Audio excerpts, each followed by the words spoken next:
Hi, welcome to Comptroller's Corner. I'm your host, Pat Curry, joined as always by Buffalo Comptroller Mark Schroeder. Our top story today, Comptroller Schroeder went to the bond market this week where 11 bidders competed to buy $30 million worth of bonds that will fund the city's capital projects. The winning bid, FTN Financial, submitted a rate of less than 2% on the city's borrowing. Now, Mark, this is a trend. You're seeing a lot of financial institutions that have never gone after city business in bonds before, and this FTN Financial is a division of First Tennessee Bank. Never bidded on our projects before. That's a trend that has continued from last year, where you had 18 different unique bidders, many of which you hadn't seen before, and this is a sign of the city's improvement in its finances, that all these other banks that had never even looked to the city before are seeing it as a wise investment. Yeah, no question about it, Patrick. Being the comptroller over the last 4 years, I have a sense of who the prior investors are. They're logged, and we're aware of that. However, over the last couple of years, we've tried, through your efforts on the website and through other efforts in getting the word, the good word, out there about Buffalo.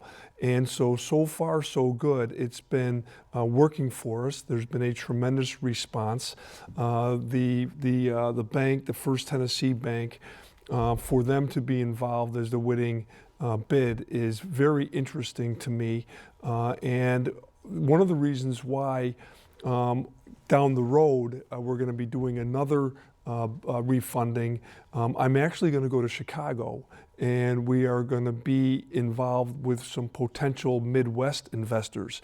So I think you're right. There's a good trend here. We've got Tennessee, who never really have been involved with Buffalo before, and we have certain bidders, out of New York that we want to embrace and keep that going.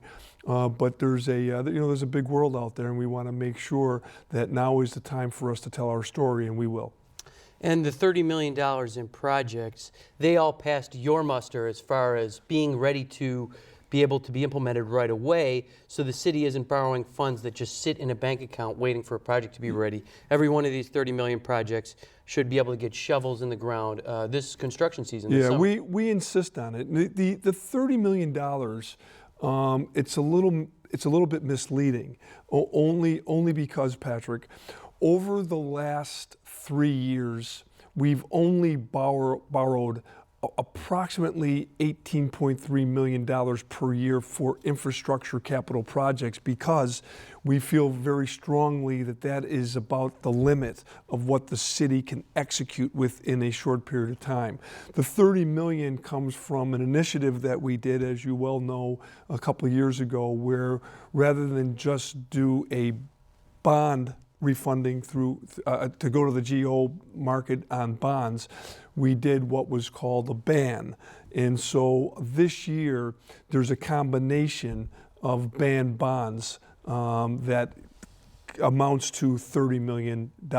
And so we're very fortunate that we did have 11 bidders. It's similar to what happened last year, and then to have a new organization, bank, really come in is really a good thing for Buffalo. Now, you mentioned ban. For the viewers at home, that's a bond anticipation note, right, which is a short-term borrowing where allowed you to reduce the interest costs for the city for projects that weren't quite ready at the time and now have become ready. So that represents the $30 million. Some of that is older projects, which you said you will borrow for in the future, right, and those projects are ready now, and you followed through in your commitment to borrow for those projects. Right, and the key is that the ban was a tool that we use, because this has been a departure from previous controllers. They would simply just go to the marketplace and borrow whatever the council or the mayor said they need, based on input from the Citizens Commission. We've taken a different approach. We respect the council and the mayor and the commission, but we also know that you can only spend so much. And that's one of the reasons why we did the ban a year ago. And this year we've stayed pretty much on the bond program. But you're right, because of some of the old projects, we've put them in, and that was part of the $30 million that we went for the general obligation bond, which was yesterday. Now, you mentioned refundings. Those are refinancing of old debt, similar to a homeowner refinancing his mortgage. Absolutely, same thing. Where you take old debt and you borrow at a lower rate, and it yields a savings for the city. Now, that's been these refundings have been one of the hallmarks of your first term in office, where you've been able to save city taxpayers $62 million in interest costs by refinancing some of this old debt. Right. Now, the two refundings that you're pursuing this year are for the Joint Schools Construction Board, which was debt taken out to rebuild the city's Buffalo schools. Correct. And also the Water Department's borrowing, or the Water Authority's borrowing, which helps to improve the city's water infrastructure. Right. Those are two deals that we have coming up, the refundings. And the JSCB, the Joint School Construction Board, as you mentioned, the new money on those deals was 2007 and 2008. So you're exactly right. It's almost like a homeowner, trying to get a better deal for your home through the mortgage process. And so this is what we're doing, and we will be able to yield a significant amount of money. And you're right, Patrick. In 2012, I think the total refundings were over $52 million. The yield that went back to the Buffalo Public Schools. So we're hoping that the JSCB deal will yield right around $25 to $30 million, which is a significant amount of money. And what we're doing is we are inspired by Tennessee Bank getting involved with our bond yesterday, and so I am actually going to Chicago with the COO of the Buffalo School District so that we can talk to potential Midwest investors about getting involved in that refunding. So it's exciting. It is really exciting because it seems like for a long period of time it was just the same old bidders. Now there seems to be a spark with the bidders. They seem to know the Buffalo story, but it's up to me and others to really give them the insight to what's happening here in Buffalo. Now, you mentioned that there was the same bidders. The past couple of years, we've been seeing more and more bidders and new bidders. But actually, there was a time before you were in office where the city couldn't even go out to bid for these projects. They had to find an underwriter who was willing to agree to the city's terms, because the city was in such poor financial shape that if you went out to bid, nobody would bid on the business. Patrick, you're so right. You remind me of the New York State Legislature had to actually put in a bill every year so that the city of Buffalo could do a negotiated deal, because Buffalo felt they couldn't do a competitive deal. And so the only way that they'd be able to go to the marketplace is through a negotiated deal, of which the New York State Legislature said, Buffalo, you can do that. Now, over the last 4 years, we don't have to do that. We can, but we don't have to, because we can do this in a competitive way where bidders actually have an interest in being involved.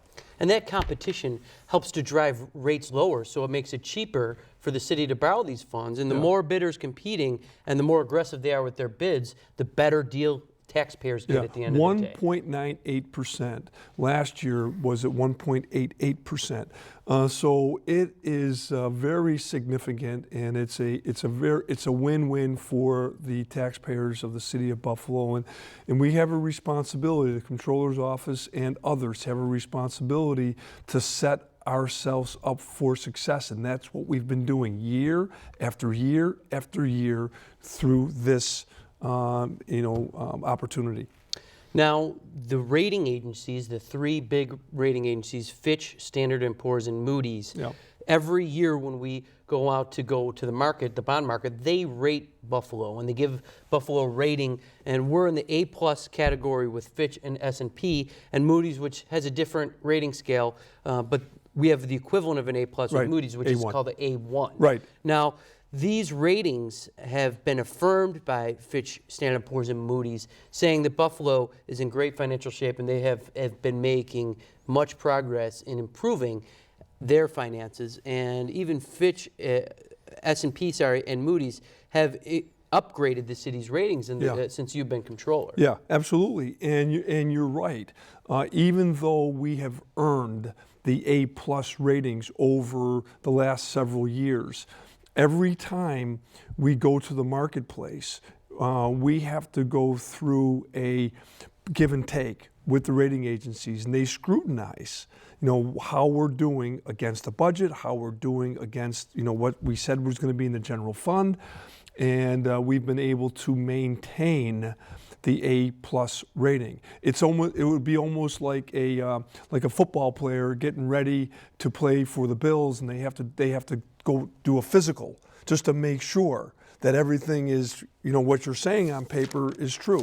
Well, this is what happens with the city. Every year before we go to the marketplace, we have to sit in a room with the Commissioner of Finance from the City of Buffalo and with the COO of the school district, and we have to go through this back and forth with the rating agencies. And if we don't give them the right information, or if they don't like the information we're giving them, we don't get that rating. It is not automatic.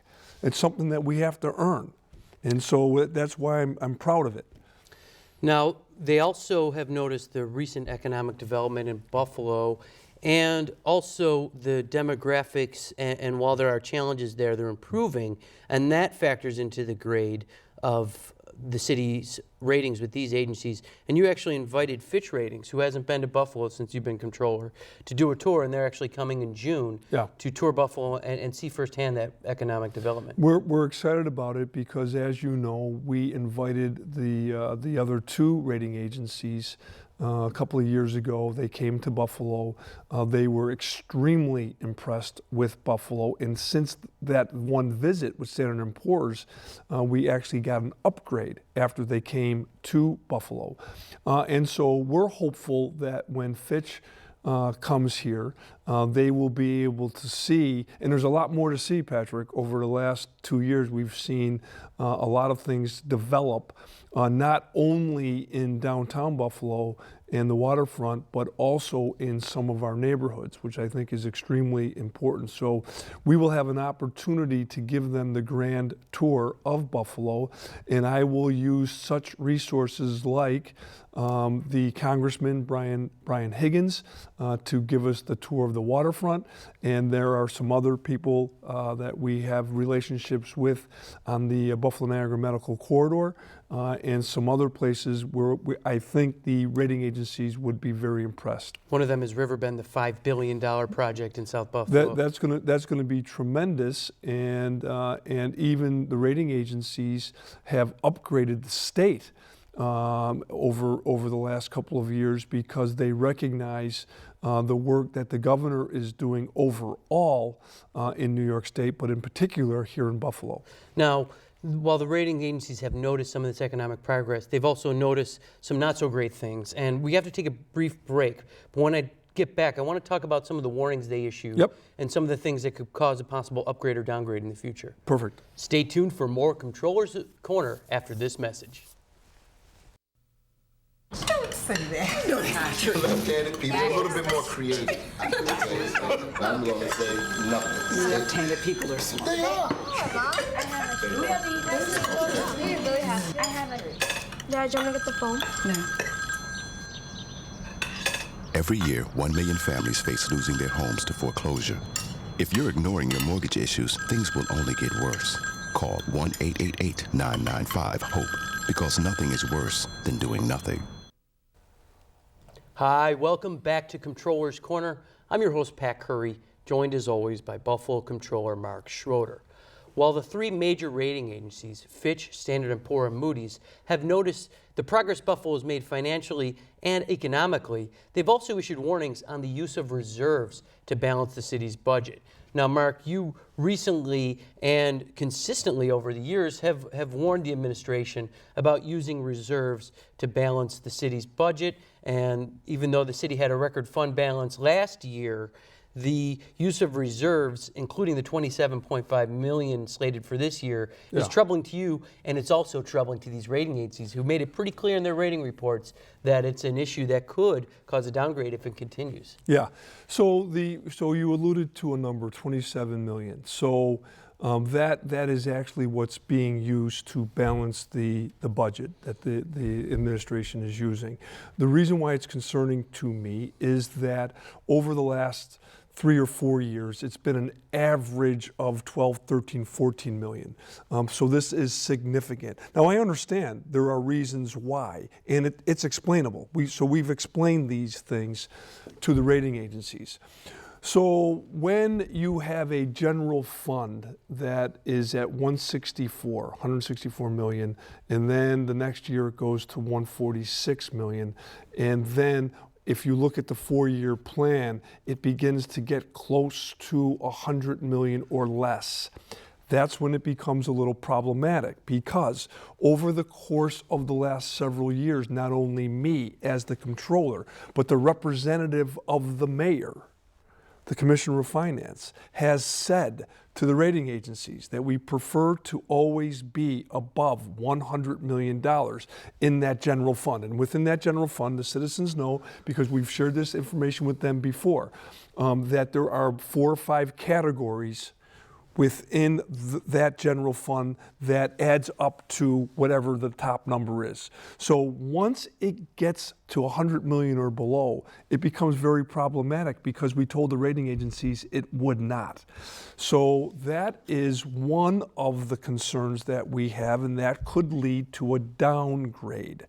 And so the mayor called recently and said, he was real excited, and said, how explain to me again specifically, how can we get an upgrade? And I said, Mayor, not so fast. I'm happy to explain that to you, but let me be real clear about what it takes to get a downgrade. And we want to avoid that first. Then we want to spend time on what can we do to be helpful to get an upgrade. One of the areas for the upgrade, and you mentioned it, you used the term demographics. The rating agencies call it socioeconomics. So when you're looking at economics in terms of all of the redevelopment going on and the money, the infusion of money coming into these projects, the rating agencies are saying, not so fast. What about some of these socioeconomic situations? What about, for instance, poverty, unemployment? Yeah, and Patrick, quite frankly, over the course of the last several years, when Buffalo is ranked 1 or 2, being called it's the poorest city in America, that's problematic for us. It's not just a mayor problem. It's also a situation that the county executive has to be very well aware of, and he is. He's already put out a white paper on what to do about it. The governor is very aware of it. The United States Senate, the governor, our legislative leaders here, whether it's state or federal, they're aware of it. So together, we have to do something about it so that we can have an opportunity to go above an A+. Now, the demographics are one part of it, and there is a lag time with economic development and how that gets to improving some of those socioeconomic indicators. Right. But another part that is in direct control of the city is structurally balanced budget. And you said that using reserves can cause a downgrade, but also making sure your budget is structurally balanced so you don't need to use reserves is a reason to give an upgrade. And that's one of the things that Moody's gave. Yeah. So you actually sent a communication to the mayor saying, in order to get an upgrade, we have to structurally balance the budget better so that we're not relying on our savings to get us out of a budget. And the way that we did it is that when we sent the letter to the mayor, it wasn't my wish list. It's not my 4 wishes. It was literally what the rating agencies, and Moody's in particular, was saying. Here are the 4 areas that if you want to get an upgrade, concentrate on these 4 areas, and that you're poised to put yourself, your municipality, in that position. So that's what we did. We took advantage of a situation, of a conversation I had with the mayor. He really wanted to know specifically, refresh his memory on it. I did, and I think together everybody understands it. We do a very good job. You represent me with the Buffalo Common Council on a weekly basis, and you go to all of their meetings, whether it is in the chamber or whether it's in their meeting rooms for their committee meetings. And we're very, very upfront about what the expectations are from the comptroller, who has the responsibility of being the fiscal watchdog for the citizens, and more importantly, in my view, from the rating agencies, because things are going well for Buffalo right now, and we want to keep it that way. And there was a short time ago, Patrick, that the elected officials weren't even running this town. There was the fiscal authority, the control board were actually making every decision, and these are people who aren't, they're good people, and they try to do their best, but they're not elected by the people of Buffalo. We are. So we have a responsibility to make sure that we keep Buffalo on the right path. Now, while we're talking about protecting reserves and the fund balance and the city's savings, and the city also has a rainy day fund, which you have adamantly tried to protect and try to codify. It's also in the city charter that we need 30 days worth of expenditures in this rainy day fund, and you've been making sure that the city doesn't dip into that for any use that's not acceptable in the charter. But there is a liability the city has. It's called other post-employment benefits. It does not include the pension system that's done through New York State, but it includes health insurance for retirees. One of the reasons the city has a huge liability in this area is because they offer health insurance for retirees for the rest of their life. Now, that is known as a liability, and unfortunately, the city, by law, cannot put money aside for that liability. They can't save money for the future when this comes to be a problem. Potentially. Yeah. Now, you were just recently meeting with the state controller, Thomas DiNapoli, and he has an interesting proposal that would allow the city to put a certain percentage of money away to try to meet this liability in the future and show investors, rating agencies, that even though the city has this liability, that we're prepared for it and we're actually putting money away for when it comes to pass where we need this money. Yeah, and the key to the state controller's proposal is that it's an option. It's an option for municipalities, cities, and towns across the state. If they want to opt in, they can. If they don't want to, they don't have to.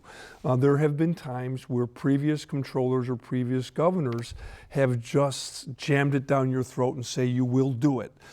In this particular case, it's a tool that the state controller has put forth, but it takes action by the municipality. In New York City, there's a council member who has put forth some legislation to suggest that 5% go into a reserve to take care of what it's called OPEB. And so Buffalo would have the same option if they chose to do it. And it's something that I have an interest in.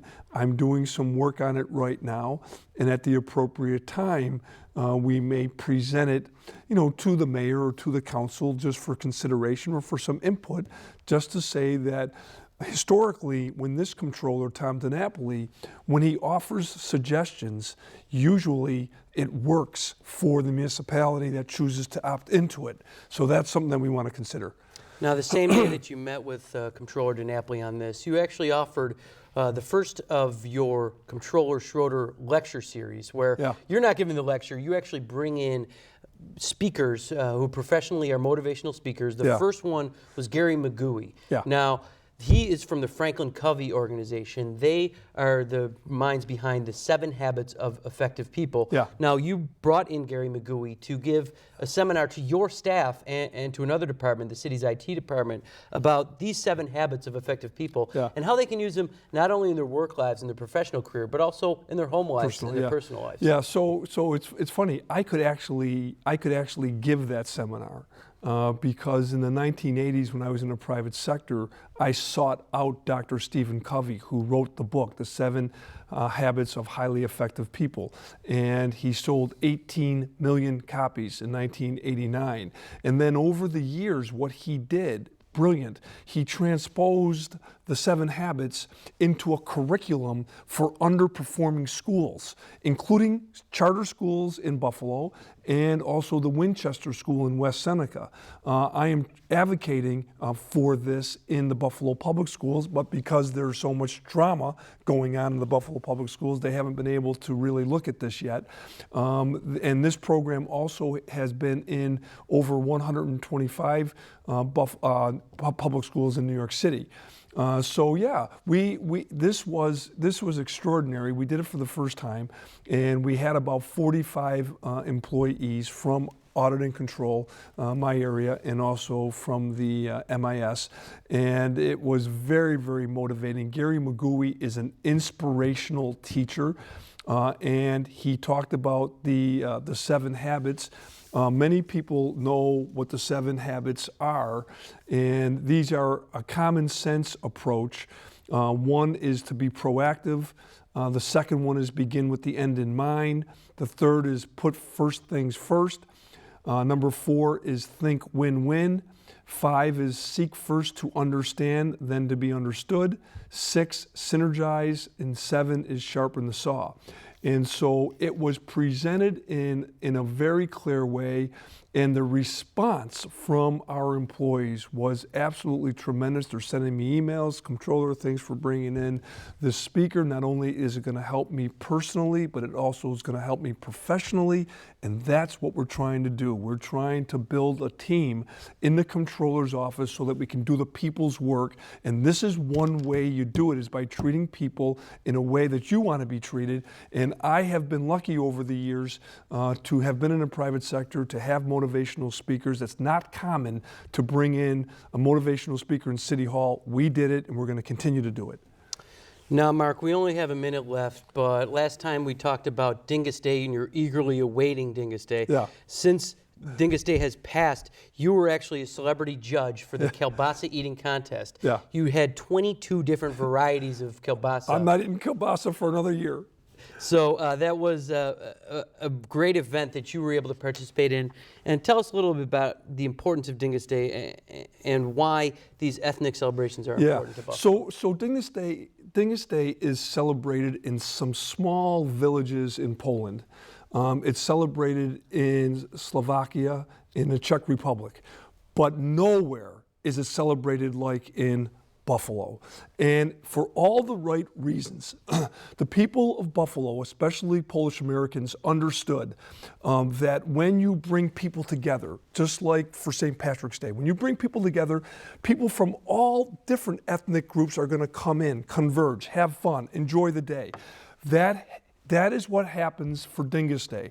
And all the proceeds, so all of these organizations who are having these events, why are they having the events? Because they want to eat Polish sausage and drink Polish beer? No, it's because they want to preserve their tradition. Their tradition is language, dancing, and a lot of different things, and that's why they have Dyngus Day, and it's a tremendous event here in Buffalo. Well, Mark, that's all the time we have for this week's Controller's Corner. Thanks for joining us. You're welcome, Pat. And thanks for joining us at home. Make sure to check out the city's website at city-buffalo.com/controller, our YouTube channel, our Twitter handle, and our Facebook page. On behalf of Comptroller Mark Schroeder, this is Pat Curry signing off.